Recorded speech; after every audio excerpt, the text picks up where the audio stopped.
మన దేహము పరిశుద్ధాత్మ ఆలయము. అందులో పరిశుద్ధాత్ముడు లేకుండా ఖాళీగా ఉంటే విడిచిన దురాత్మ వస్తుందంట. అబ్బా, నా ఇల్లే, నేను ప్రేమించిన ఇల్లే, ఇంతకాలం నేను చెప్పినట్టు చేసిన ఇల్లే, నేను ఆశపడిందంత కోరిందంత జరిగించిన ఇల్లే ఇప్పుడు ఖాళీగా ఉంది.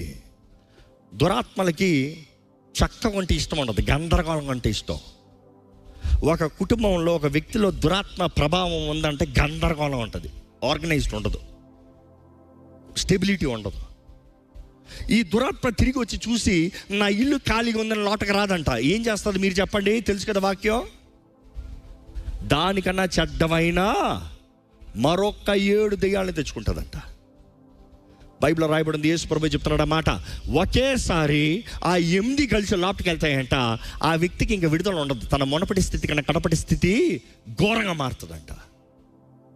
ఈరోజు మిమ్మల్ని అడుగుతున్నానండి, మీ మనసు ఎలాగ ఉంది?